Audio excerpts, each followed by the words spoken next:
สวัสดีครับ Channel ปอนรีวิวนะครับ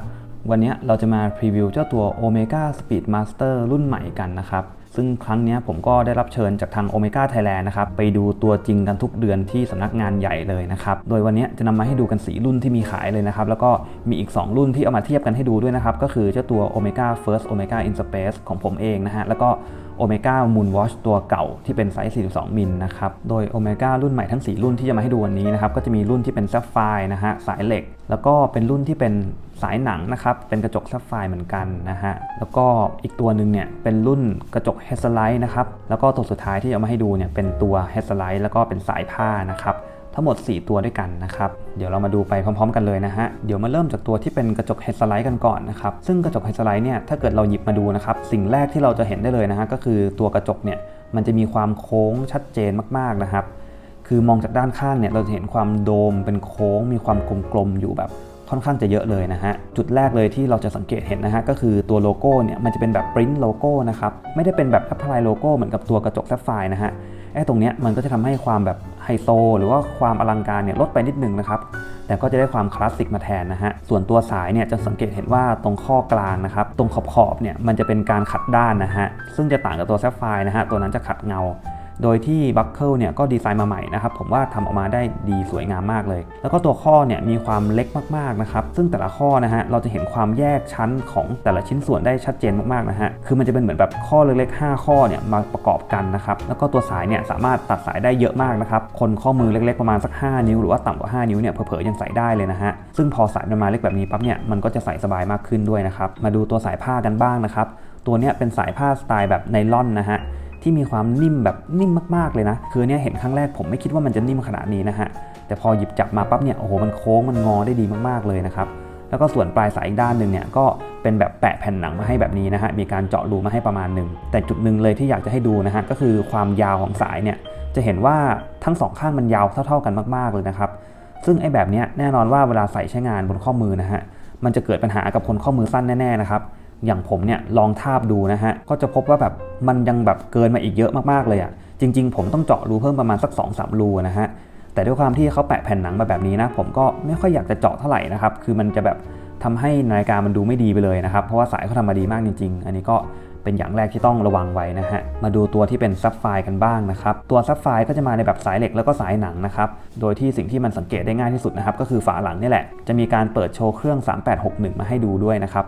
บซึ่งก็ถือว่าสวยงามมากนะเป็นเครื่องไขลานที่มีดีเทลแบบสวยใช้ได้เลยนะฮะถ้าเกิดเราไปเทียบกับตัวที่มันเป็นกระจกไฮสไลท์เนี่ยจะเรียกว่าแบบคนละเรื่องกันเลยอ่ะคือไฮสไลท์จะบานแบบทึบๆนะฮะดูแบบตันๆหน่อยอ่ะตัวซับไฟจะดูดีกว่าแบบมากๆเลยนะครับใครที่ชอบความงามของตัวเครื่องนะฮะยังไงก็ต้องมาซับไฟสถานเดียวเลยนะครับส่วนความนูนของกระจกเนี่ยก็จริงๆความสูงพอๆกันกับตัวแฮชไลท์เลยนะฮะแต่ตัวกระจกซับไฟเนี่ยจะมีความเรียบมากกว่านะฮะแล้วก็จะไปโค้งแค่ส่วนขอบถ้าเกิดเราไปเทียบกับตัวแฮชไลท์เนี่ยจะเห็นว่าแฮชไลท์มันจะแบบมีความกลมโดมกว่ามากๆนะฮะซับไฟเนี่ยจะเหมือนตรงๆอ่ะแล้วก็แบบมนแค่นิดเดียวตรงส่วนขอบนั่นเองนะครับแล้วก็อีกจุดหนึ่งเนี่ยที่ผมว่าเป็นจุดเด่นมากๆก็คือเรื่องของตัวแอปพลายโลโก้นะฮะคือแอปพลายโลโก้เนี่ยมันจะทำให้แบบ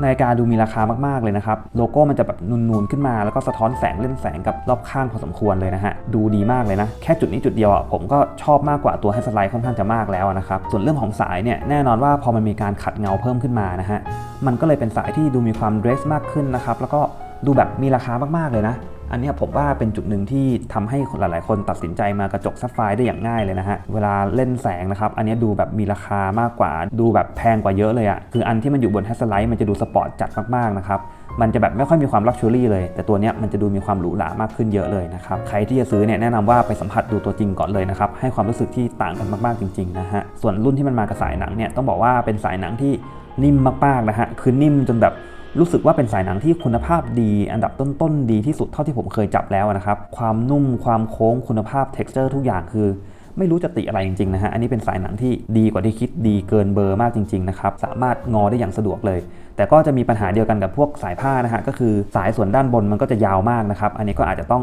งสั่งสายสั้นมาหรือว่าต้องเจาะรูเองนะครับซึ่งถ้าเกิดเราลองเทียบตัวสายผ้ากับสายหนังนะฮะตัวที่มันเป็นสายหนังเนี่ยผมจะรู้สึกว่ามันจะดูมีความแบบหรูหรามากกว่านะแล้วก็กระจกแซฟไฟร์ผมว่ามันเหมาะกับสายหนังดีนะฮะแต่ตัวที่เป็นกระจกแฮชไลท์เนี่ยมันจะมีความย้อนยุคนิดนึงซึ่งมันก็ค่อนข้างจะเหมาะกับสายไนลอนนะครับอันนี้ผมว่าโอเมก้าจับแมทสายมาได้ค่อนข้างจะโอเคมากนะครับ แต่ก็แน่นอนแหละว่าสุดท้ายเราสามารถสลับสายกันไปมาได้นะฮะแล้วแต่ความชอบเลยมันก็จะให้ความรู้สึกที่แตกต่างกันไปประมาณนึงเลยนะครับส่วนถ้าเกิดเราเอาตัวสายเหล็กเนี่ยมาเทียบกันนะฮะทั้งตัวกระจกซับไฟร์แล้วก็ตัวกระจกแฮสไลท์นะฮะคือถ้าเกิดมองไกลมากๆเนี่ยอาจจะแยกไม่ออกนะครับแต่ถ้าเกิดในระยะที่แบบคนทั่วไปมองเห็นได้หรือว่าแบบระยะใกล้หน่อยเนี่ยจะเห็นเลยนะว่าตัวซับไฟร์เนี่ยมีความเงางามกว่าชัดเจนนะฮะการขัดเงาที่สายเนี่ยทำให้ตัวสายดูมีมิติแล้วก็ดูมีการแยกเลเยอร์กันแบบดีเลยอะส่วนตัวแฮสไลท์มันก็จะมีความด้านๆหน่อยนะฮะสายอาจจะดูแฟลตดูจืดๆไปหน่อยนะครับอันนี้ชัดเจนมากๆแล้วก็เรื่องความเคลียร์ของกระจกนะฮะตัวซับไฟร์เนี่ยกระจกจะดูเคลียร์กว่ามากๆนะครับส่วนหนึ่งเนี่ยเพราะว่าความโดมความโค้งอ่ะมันก็จะไม่ได้เกิดความ distortion เท่ากับตัวแฮสไลท์อยู่แล้วนะฮะก็แล้วแต่ความชอบเลยนะใครที่ชอบหน้าปัดที่มันดูเบี้ยวๆหน่อยก็อาจจะต้องมองตัวแฮสไลท์แทนนะครับซึ่งเดี๋ยวผมจะหยิบตัว1863มาให้ดูด้วยนะฮะตัวนี้ก็เป็นรุ่นเก่านั่นเองนะครับที่มากับสายแบบตันนะฮะจะสังเกตเห็นเลยนะว่ามันจะมีตัวลักที่แบบยื่นออกมามากๆนะฮะคือเอ็นลิงเขาเนี่ยจะเป็นเอ็นลิงที่มีส่วนยื่นออกมาจากตัวเรือนค่อนข้างจะมากเลยอะถ้าเกิดมองจากด้านหลังจะเห็นเลยนะฮะว่าเกินจากตัวเรือนมาค่อนข้างจะเอาเรื่องเหมือนกันนะฮะทำให้เวลาผมสวมบนข้อมือนะครับจะสังเกตเห็นเลยนะว่าเวลาอยู่บนข้อมืออะมันจะมีความกลางบนกลางล่างแบบค่อนข้างจะมากนะฮะจริงๆตัวเรือนอ่ะมันไม่ได้ใหญ่มากนะแต่ว่าตัวเอ็นลิงนี่แหละทำให้สายเนี่ยมันยื่นออกมาจากตัวเรือนมากเกินไปนะฮะทำให้เวลาตอนที่ผมไปลองครั้งแรกๆในช็อปนะครับผมก็จะแบบติดใจตรงนี้ก็เลยไม่ได้ซื้อสักทีนะฮะเพราะว่ามันรู้สึกแบบเถอะทะไปหน่อยแล้วก็ดูมีแบบเหมือนแท่งอะไรไม่รู้ว่าบนล่างนะฮะยื่นออกมาเหลี่ยมๆตรงๆนะครับซึ่งถ้าเกิดเราจับเทียบกับตัวรุ่นใหม่นะฮะรุ่นใหม่ที่อยู่ด้านซ้ายนะครับจะเห็นเลยนะว่าตัวเอ็นลิงของเขาอ่ะมันจะตัดลงมาแบบตรงกว่ามากๆนะฮะคือด้วยความที่สายของตัวใหม่เนี่ยมันเกาะเข้าไปข้างในของเอ็นลิงด้วยนะครับทำให้เวลาเรามองด้านข้างนะฮะจะเห็นเลยนะว่ามันจะมีความหย่อนลงมานะฮะจากด้านในของลัก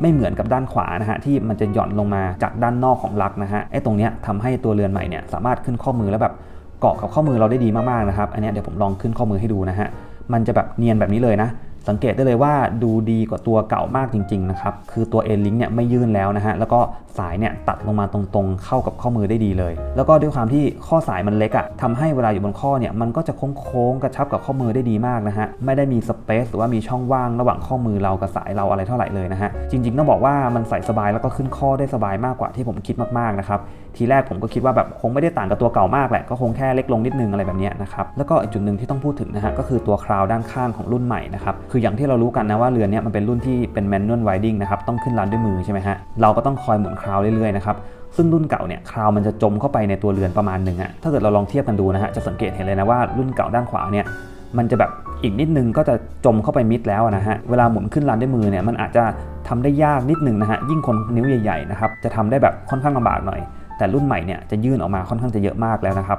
บขึ้นลานด้วยมือได้ง่ายขึ้นเยอะมากเลยอันนี้ก็เป็นข้อดีของคราวใหม่นะครับส่วนของสายเนี่ยลองเทียบกันดูนะฮะตัวเก่าเนี่ยแบบสปอร์ตกว่าชัดเจนมากเลยนะคือดูมีความตันดูมีความแบบลุยๆมากกว่าตัวใหม่นี่มันจะออกไปทางแบบลักชัวรี่หน่อยดูหรูๆวินเทจนิดนึงอะไรแบบนี้นะครับซึ่งแบบแล้วแต่ความชอบจริงๆนะครับแต่ถ้าเกิดคนข้อมือเล็กนะฮะยังไงผมว่าหนีไม่พ้นที่จะต้องมาตัวใหม่นะครับเพราะว่าใส่ได้ง่ายมากกว่าจริงๆแล้วก็อีกตัวหนึ่งที่ผมอยากจะมาเทียบให้ดูนะฮะก็คือเจ้าตัว First Omega in Space นะครับซึ่งอันนี้ผมซื้อมาเองนะฮะถ้าเกิดเราลองสังเกตดูนะฮะเอาจริงๆตัวใหม่เนี่ยพอมันมี Apply Logo แล้วปั๊บเนี่ยมันแทบจะหน้าตาใกล้เคียงกับ First Omega in Space มากๆนะครับก็จะมีแบบพวกเข็มนาทีเข็มวินาทีอะไรอย่างเงี้ยที่มันไม่ได้เหมือนกันซะทีเดียวนะฮะแต่ถ้าเกิดเรามองภาพรวมเนี่ยถือว่าแบบค่อนข้างจะเหมือนนะแม้แต่กระจกก็จะแบบมาทรงเดียวกันนะครับ First Omega in Space ก็อาจจะเตี้ยๆมาหน่อยนะฮะไม่ได้นูนขึ้นมามากแต่อีกจุดนึงที่ผมอยากจะให้ดูนะฮะก็คือการดีไซน์ของตัวเคสของ2รุ่นนี้นะครั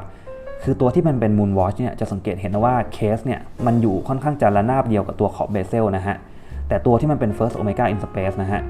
เราจะเห็นเลยนะฮะว่าตัวเคสเนี่ยมันมีความลึกเข้าไปด้านในนะฮะตัวขอบเบเซลเนี่ยจะเกินมานิดนึงส่งผลให้เวลาเรามองจากด้านบนเนี่ยเราจะเห็นว่าตัว Moon Watch ด้านซ้ายเนี่ยมันจะมีความตันกว่ามากๆนะฮะแต่ตัว First Omega in Space เนี่ยมันจะดูเพรียวบางกว่าเพราะว่าตัวขอบเบเซลเนี่ยมันจะเลยล้นมานิดนึงนะฮะทำให้ตัวลักมันดูเล็กลงโดยปริยายนั่นเองนะครับซึ่งอันนี้ก็เป็นการพรีวิวทั้งหมด4รุ่นนะครับโดยจากทั้ง4รุ่นเนี่ยถ้าเกิดถามผมว่าผมชอบเรือนไหนนะฮะผมก็เลือกค่อนข้างจะยากนะเพราะจริงๆแล้วเนี่ยผมจะชอบความ distortion ความเป็นกระจกโดมๆของตัว headlight มากๆนะฮะมันดูเบี้ยวๆดีอะแล้วมันดูย้อนยุคดีนะครับแต่ผมก็รู้สึกว่าสายของตัวที่มันเป็นกระจกซับไฟร์เนี่ยมันดูดีกว่ามากๆนะฮะมันให้เลเยอร์ที่ดูมีมิติกว่านะแล้วก็ดูมีความหรูหรามากกว่านะครับเวลาขึ้นข้อมือเนี่ยหมุนข้อมือขึ้นลงไปมานะฮะมันจะให้กลิ่นอายที่แบบดูดีมากอ่ะดูมีราคาสุดๆนะครับซึ่งสายเนี่ยผมก็ชอบของตัวนี้มากๆนะฮะรวมไปถึง Apply Logo ด้วยอันนี้ผมว่าดีกว่ามากๆเลย ทำให้นาฬิกาดูมีราคาสุดๆนะครับจริงๆอยากจะเอา2อย่างนี้มารวมร่างกันมากเลยนะครับแต่มันทำไม่ได้นะครับซึ่งสุดท้ายแล้วเนี่ยถ้าเกิดให้ผมเลือกจริงๆนะฮะผมก็คงต้องเลือกรุ่นที่เป็นกระจกแซฟไฟร์แล้วก็มากับสายเหล็กนั่นเองนะครับอันนี้ก็น่าจะถูกชะตาผมที่สุดนะฮะส่วนรุ่นที่เป็นสายผ้าเนี่ยจริงๆก็ถือว่าสวยนะฮะคนที่อยากจะได้ความเบาๆหน่อยใส่สบายหน่อยเนี่ยก็เลือกดูได้นะฮะว่าจะเอาสายหนังหรือว่าสายผ้านะฮะผมว่าใส่สบายทั้งคู่เลยแต่ถ้าเกิดเอาแบบชัวร์ๆนะฮะผมแนะนำนะซื้อเป็นสายเหล็กก่อนนะครับแล้วก็พวกสายผ้าอะไรเงี้ยซื้อเบิกเอาทีหลังก็ได้นะครับเอามาใส่กับตัวสายเหล็กเดิมของเราเนี่ยแหละซึ่งทั้ง4เรือนเนี่ยทางโอเมก้าบอกว่ามีวางขายแล้วเรียบร้อยนะฮะในหน้าช็อปนะครับใครที่สนใจเรือนไหนอยากได้เรือนไหนก็ไปเดินดูได้เลยนะครับสำหรับการพรีวิวครั้งนี้ก็ประมาณนี้นะครับยังไงก็ต้องขอบคุณโอเมก้านะครับที่ให้ยืมนาฬิกาทั้ง4รุ่นนะฮะแล้วก็ให้สถานที่ในการถ่ายทำคลิปนี้ด้วยนะครับแล้วพบกันใหม่คลิปหน้าครับสวัสดีครับ